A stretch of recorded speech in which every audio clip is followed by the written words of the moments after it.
Hey guys, Billy coming at you this time with something a little bit different. I have recently subscribed to Mike Allen's channel. Hey Mike, how you doing? Mike is I'm not sure if he's new to the VC like I am. I've only been in the VC a couple of months here. But everything's been great since I've joined.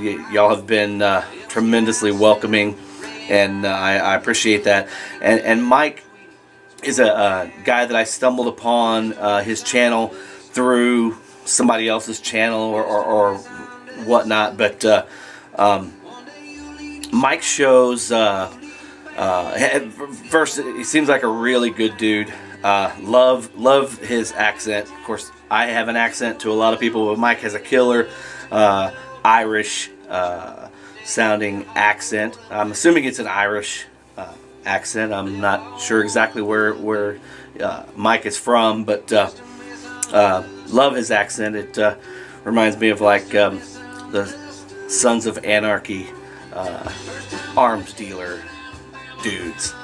But anyhow, Mike, I love your channel. Mike has a great appreciation for hard rock and heavy metal music. He shows off a lot of that stuff, and I dig a lot of that stuff. Anyhow, Mike had recently shown he had just ordered a couple 6 a.m. the new 6 a.m. release on vinyl, which I had commented they sounded really great, and Mike had actually said he was going to, if he had got them a few weeks earlier, he would have named them his best records of 2016, which is saying something, because there were some good records, some really good hard rock and heavy metal records put out in 2016. So if Mike said puts them up that high on his list, that's saying something. So I gotta be honest, I haven't checked out any 6 a.m. stuff. I really like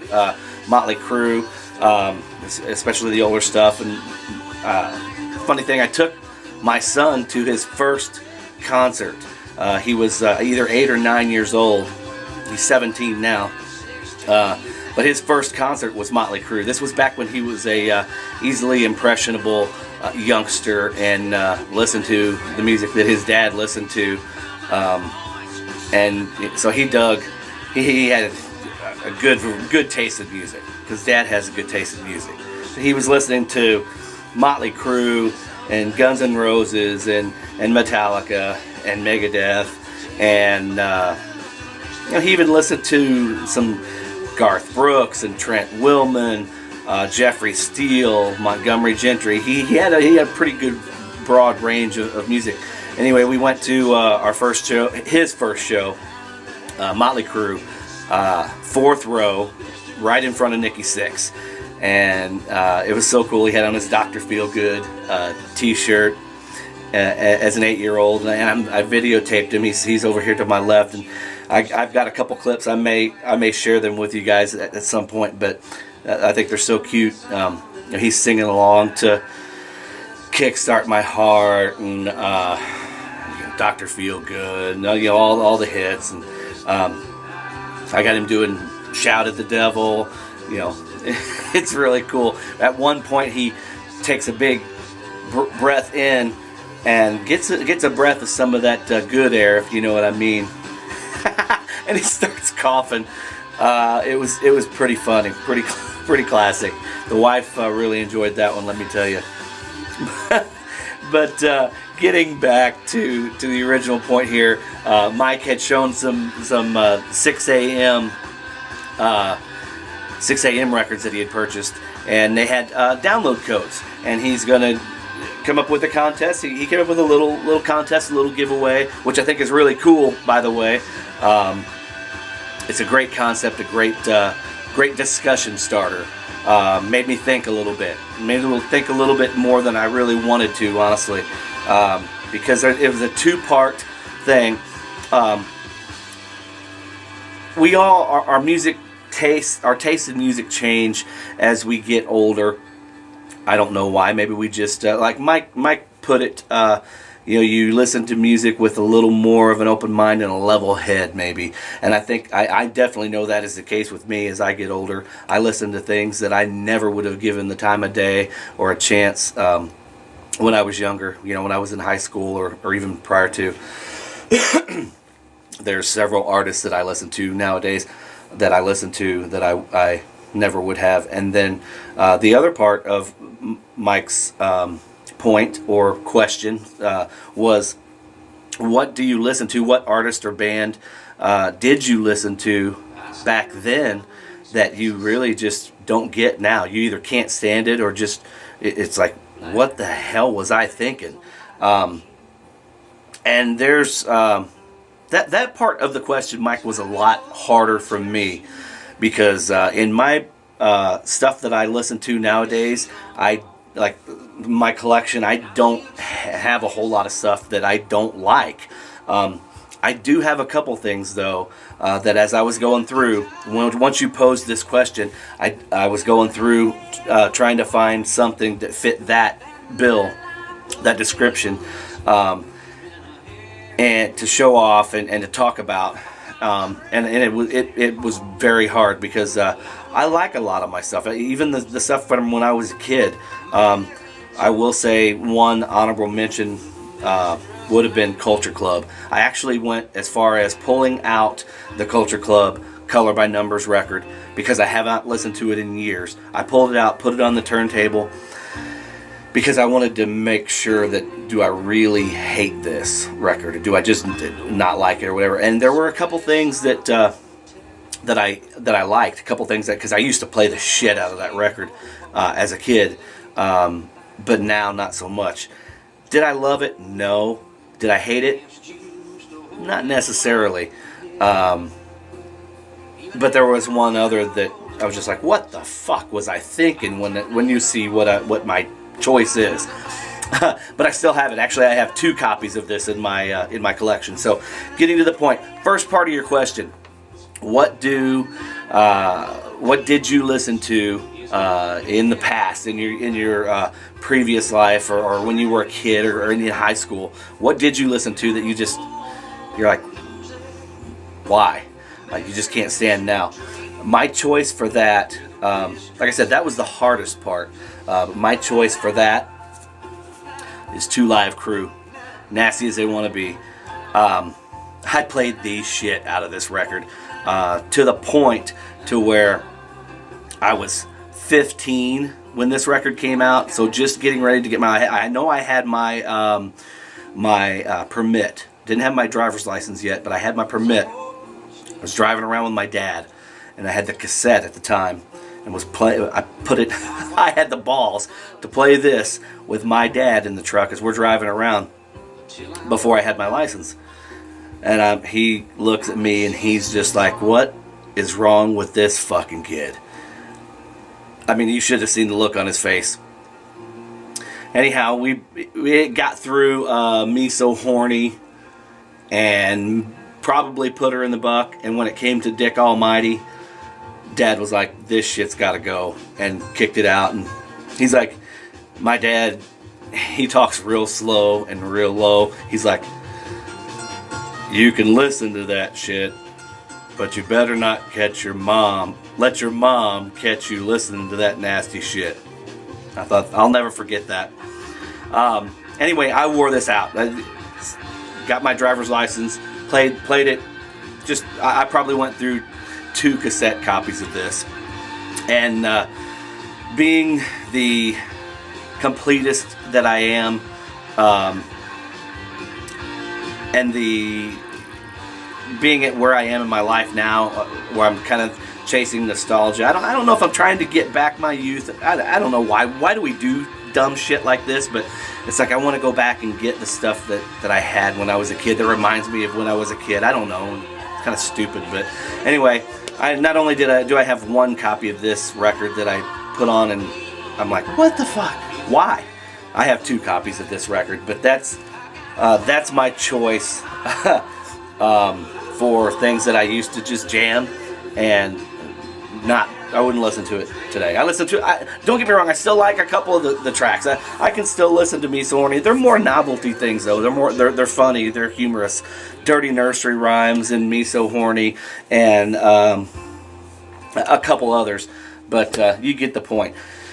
Excuse me. Bringing us to the second part of Mike's question, which is what would you never have given the time of day back when you were younger that you just now are like, wow. So as with any of my videos, I have to go a mile around to tell you guys a story when I could have just went 20 fucking paces and told you. Anyhow, we were having one of our listening parties, and I every now and then I'll have a couple friends over and we'll have a couple drinks and maybe order a pizza or something. I mean, just sit here and shoot the shit. And the way it usually works is they'll dig through. One guy will pick something. We may play the whole record. We may just play one side. But we sat back and we're like, yeah, that's killer. And then the next guy will pick something, and the next guy picks something, and so on and so forth. And you gain appreciation for other types of music. You may not have ever done that. This thing that I'm going to show you is one that I'm embarrassed and ashamed to say that I have not given this band the time of day until November. So just a couple months ago. It's only been a couple months that I've actually been introduced to this band as a whole. Yes, I've heard their songs on the radio. Yes, I know who they are, but I have never cared to explore their music, if you will. And so anyway, my buddy picked out Styx, Paradise Theater. And I was like, really? Shit, dude, I've had that record for 20 years, and I have never given it. It has never seen the turntable. A matter of fact, I can tell you exactly when I got this record. It was in 1998, so it's almost been 20 years. 1998. I was working at a Wolf Camera and Video in Bellevue, Tennessee, just a little suburb of Nashville. And one of the guys that I worked with was selling his vinyl collection. It was a small vinyl collection, but I could tell you I got Van Halen 1984, 38 Special, Wild Eyed Southern Boys, Huey Lewis and the News, Sports, and this. There were 4 or 5 records that I bought that day off of him. Like I said, I'll never forget it. And the only reason I bought this was because it has a etching on the flip side, a really cool etching. I thought, oh, that's pretty cool. Never thinking I would ever give it the time of day. Long story long, we put it on. Well, first thing I did is I cleaned it up because I pre-cleaned a bunch of records. I try and keep my records clean, but there's always those records that you've either just got or you haven't been around to cleaning them in a long time. So I had pre-cleaned a bunch of records knowing that these buddies that I had over that night were Kiss fans, so I cleaned a bunch of Kiss records and a couple other things. This record, first thing I had to do was clean it because it had never been cleaned. It had never been pulled out of the sleeve. Cleaned the record, put it on, and was fucking blown away by how good this music is. I mean, I am not shitting you guys 1 ounce. I obviously was familiar with one of the songs on here, Too Much Time on My Hands. But we started with Act 1, which is side 1, and played it through. And the intention was just to play side 1. But it was so freaking good that we turned it over, but we played both sides. It was that good, so I got to asking my buddy who picked this. I'm like, dude, this is fucking brilliant. This record is amazing. What else can I get? Is this their best stuff? And he's like, oh, dude, if you like this, then you need to get Pieces of 8. There were a couple others that he told me that I should get, and I went out the following week and got 2 more Styx records and fell in love. Since then, like I said, I've got 2 or 3 Styx records, and I absolutely love them. I can't believe I waited so long to listen to those guys. Like I said, I never would give them the time of day because that was my fucking dad's music. Not that my dad's music was bad. My dad had great taste in music, but when you're a kid, you want to be as far away from what your dad listens to as possible. So with that being said, I freaking love Styx now. So there is your 2 choices there, Mike. 2 Live Crew, Styx. What we've been listening to here is a record that's been getting a lot of needle time around here. 2016. I'm actually getting ready to make a video in hopefully in the next week or so, next few days maybe if I get some time, of what's been playing the last couple months. And this is Eric Church, Mr. Misunderstood. You probably can't hear it. I've got it down pretty low, but holy shit, man. Eric Church, Mr. Misunderstood. What a great record. I don't know if you guys are. I've got a handful of you guys that are country music fans. If you haven't got this record, it's great. It is awesome. The title track I absolutely hated the first time I heard it on the first couple times I heard it on radio, which I don't listen to a whole lot of radio, I'll be honest with you. I listen to talk radio, sports talk radio, and things like that just because of my job. But and I can't fucking stand today's country music, so I don't listen to that. I'll find myself, if I'm listening to music on the radio, it's usually a classic rock station. Anyhow, I heard this record a couple times, the lead-off track, Mr. Misunderstood. Didn't like it at all, so I waited a while to buy this record, and I've kicked myself in the ass for doing so because it's a great record. And that track, the title track, has grown on me. The only song I hate on this record is Chattanooga Lucy. It is a royal freaking turd. I can't stand it, but there are so many other great songs that make up for it. It's still a great record. It's one of my top records of the year. Eric Church, Misunderstood. Guys, Mike's going to run that contest for another 3 or 4 days. He's running it through the end of the week, so I think he's giving till Saturday to get your entries in. So if you haven't, maybe you're not even subbed to Mike's channel, go over to Mike's channel. The info's down below. Check out Mike's channel. Check out his video. It says contest time or something like that. Check it out and give it a look. And I encourage you guys to make your own video because it was a great idea, Mike. I want to see what everybody else has to say. I know Andy, Audiophile777, another guy you need to check out if you don't. That's Audiophile777. Andy has already sent in his responses to Mike's contest. So I want to see what you guys have to say. Let's hear your thoughts. Leave them in the comments below. Give me a like or a dislike. Either way, I'm cool. It's still a view. Thanks, guys. Take care. Peace.